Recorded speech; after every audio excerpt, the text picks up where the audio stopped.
টানা কয়েক সপ্তাহ ধরে চড়া সবজির বাজার ৮০ থেকে ১০০ টাকা দরে বিক্রি হচ্ছে অধিকাংশ সবজি।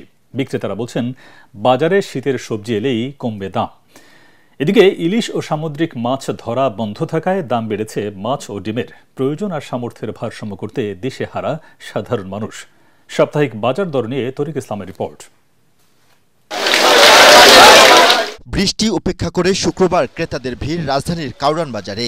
অলিগলি ও স্থানীয় বাজার থেকে কিছুটা কম দামে পণ্য কিনতে এই বাজারে এলেও দাম কম না পাওয়ায় হতাশ ক্রেতারা।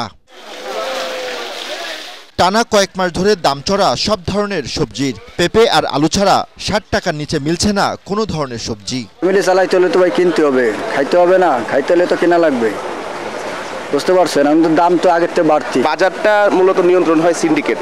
তো আমার মনে হয় যদি মধ্যস্বত্বভোগীরা না থাকে, ডিরেক্ট মানে উৎপাদক থেকে ভোক্তা পর্যায়ে করা যায়, তাহলে হয়তো বা সবজির দাম কমতে পারে। এখন তো বর্ষা সিজন যাইতে আছে, আমদানি কমের কারণে দামটা বেশি, আমদানি বাড়বো, কাঁচামালের দাম অটোমেটিক কমে যাবে। এদিকে ঝাঁজ বেড়েছে পেঁয়াজের। মাসের ব্যবধানে কেজি প্রতি ২০ টাকা বেড়ে ৭৫ টাকা দরে বিক্রি হচ্ছে ১ কেজি পেঁয়াজ। বাজার ভেদে কোথাও কোথাও দাম আরও বেশি। এটা সিন্ডিকেটই তো, সিন্ডিকেট না হলে মনে করেন যে কেজিতে ১৫-২০ টাকা বাইরে যা, ইন্ডিয়ানের নাম শুনলে কমে, ইন্ডিয়ান বন্ধ হয়ে গেলে বাইরে যা, সিন্ডিকেটই তো এটা একমাত্র। এদিকে নদীতে মাছ ধরা বন্ধ থাকায় প্রভাব পড়েছে মাছের বাজারে। কেজি প্রতি ২০ থেকে ৫০ টাকা বেড়েছে সব ধরনের দেশীয় মাছের দাম।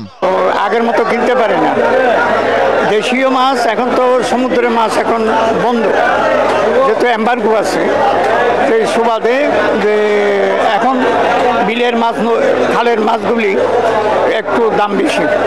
নিত্যপণ্যের ঊর্ধ্বগতির প্রভাব পড়েছে ডিমের বাজারেও। গরিবের আমিষের উচ্চখ্যাত ডিমের ডজন ৫ থেকে ১০ টাকা বেড়ে বিক্রি হচ্ছে ১৩৫ টাকা দরে। এরকম বৃষ্টিটা মোটামুটি না থাকতো আর সবজির দাম যদি একটু কম থাকতো, তাহলে ডিমের দাম অবশ্যই আরো কম। তরিক ইসলাম, এটিএন বাংলা, ঢাকা।